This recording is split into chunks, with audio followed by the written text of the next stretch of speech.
అధికార పక్షం వాళ్ళు అగ్రెసివ్ భూమిక వహిస్తున్నట్టు ఇందులో మనం చూస్తున్నాం. కొన్ని ప్రాంతాల్లో అధికార పక్షం వాళ్ళు వెళ్ళి ఎలక్షన్ కమిషన్కి ప్రతిపక్షాల మీద తర్వాత పోలీసుల మీద కూడా కంప్లైంట్ ఇవ్వడం జరుగుతుంది. లక్ష్మణ్ గారు, కాబట్టి నేను ఈ ఇక్కడే మీరు పరిస్థితుల చెప్పిందని మధ్య రేపు election commission of India Lakshman garu మీరు చెప్పిందని నేను ఇక్కడ క్వశ్చన్ చేయదలుచుకున్నాను. అంటే ఇందులో కుట్ర కోణం ఉందంటున్నారు. ఎలాంటి కుట్ర కోణం దాగి ఉందంటారు? అంటే ఏమవుతుందంటే ఈ ఎలక్షన్ల రిజల్ట్స్ ఏమవుతాయో అన్నది ఒక భయాందోళనలో ఉన్నారు అందరూ.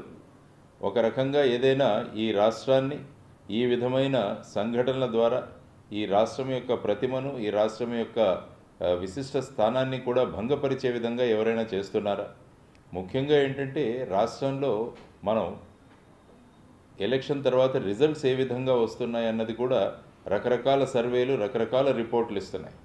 అందువల్ల ఈ సర్వేలు చూసి ఈ విధమైన విషయాలు చూసి భయపడి ఏదైనా చేస్తున్నారా అన్నది ఒక కోణం అయితే, తర్వాత రాష్ట్రంలో సపోజ్ ఒకవేళ ప్రభుత్వం మారితే ఆ ప్రభుత్వం వచ్చిన తర్వాత ఏదైనా పెట్టుబడులు కానీ ఇవన్నీ వస్తే ఏమవుతుంది అన్న ఇది కూడా చూసుకుంటూ ఈ విధమైన సంఘటనలు క్రియేట్ చేయడం ద్వారా రాష్ట్రంలో రావాల్సిన పెట్టుబడులు కానీ రాష్ట్రంలో రావాల్సిన పరిశ్రమలు కానీ ఇవన్నీ కూడా రాకుండా చేయడానికి ఏదైనా షడయంత్రం రచించబడుతుందా అన్నది కూడా మనం గమనించాలి. ఎందుకంటే ఒక ఫెయిర్ ఇన్వెస్టిగేషన్ జరిగితే, ఇందులో నిష్పక్షపాతమైన ఇన్వెస్టిగేషన్ జరిగితే అందులోని విషయాలు బయటపడతాయి. ఇంకో ముఖ్యమైన విషయం ఏంటంటే గవర్నర్ గారు కూడా ఇందులో అంటే 72 గంటలుగా ఈ సిచ్యువేషన్ గవర్నర్ గారు కూడా ఇందులో అవునండి. అంటే ఏం చేయమంటారు? అంటే ప్రధానంగా ఇప్పుడు ఇన్ని సిచ్యువేషన్ జరుగుతున్నప్పుడు ప్రధానంగా ఏం డిమాండ్ మీరు వినిపిస్తారు? డిమాండ్ వినిపించాలంటే రాష్ట్రం యొక్క పరిస్థితులు ఏమవుతున్నాయి, లా అండ్ ఆర్డర్ పరిస్థితి ఏంటి, పబ్లిక్ ఆర్డర్ పరిస్థితి ఏంటి, యంత్రాంగాలు ఏ భూమిక వహిస్తున్నాయి. మరి 72 గంటలు గడిచినా కూడా మీరన్నట్టు వీధుల్లోనే కాదు చివరికి హాస్పిటల్లోకి దూరి కూడా అక్కడ చికిత్స పొందుతున్న వాళ్ళ మీద కూడా ఈ విధంగా అటాక్స్ జరగడం అన్నది ఇదొక ప్రీ ప్లాన్డ్గా. నేను కొన్ని వీడియోస్ చూశాను, అందులో చేతుల్లో రాడ్లు పట్టుకొని తిరుగుతున్న గుంపులు కూడా కనిపిస్తున్నాయి.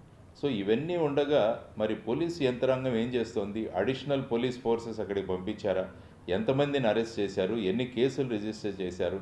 తర్వాత ఈ ఇన్సిడెంట్లు ఏవైతే ఉన్నాయో అవి మళ్ళా జరగకుండా ఏ విధమైన ముఖ్య నేతలను ఏమైనా అదుపులోకి తీసుకున్నారా?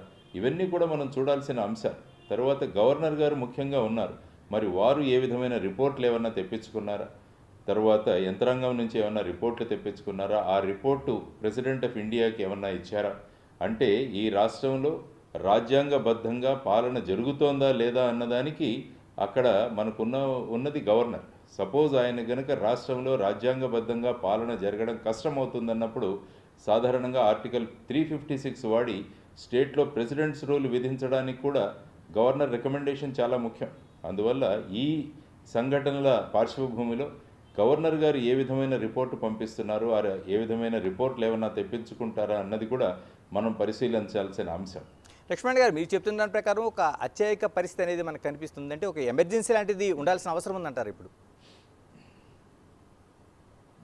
అంటే ఇప్పుడు 72 గంటలుగా ఈ విధమైన విషయాలు కొనసాగుతుంటే అంటే అందులో నేను అన్న విధంగా ఏదో ఒక కుట్రకోణం దాగి ఉంది, కావాల్సి కన్నా ఏవో శక్తులు ఇవి చేయిస్తున్నాయన్న అనుమానాలు కూడా వచ్చే దానికి అవకాశం ఉంటుంది. అందువల్ల ఏంటంటే రాష్ట్రంలో ఈ విధంగా పరిస్థితులు కొనసాగుతున్నప్పుడు గవర్నర్ గారు ముఖ్యంగా ఆ భూమికను వారు వెంటనే స్పష్టం చేసి వారి ఒక రిపోర్ట్ని తెప్పించి రాష్ట్రంలో ఏం జరుగుతున్నది కేంద్రానికి పంపించాల్సిన బాధ్యత వారి మీద ఉంది. ఆ విధంగా వారు చర్యలు తీసుకుంటారని అనుకోవాలి. ఎందుకంటే ఫైనల్గా రాష్ట్రంలో శాంతత ఉండాలి, ప్రశాంతత నెలకొలగాలి. తర్వాత జూన్ 4న కౌంటింగ్ కూడా జరగబోతుంది. మరి ఇటువంటి సంఘటనలు ఎలక్షన్స్ అయిపోయిన తర్వాత జరిగినప్పుడు రేపు కౌంటింగ్ జరుగుతున్నప్పుడు కానీ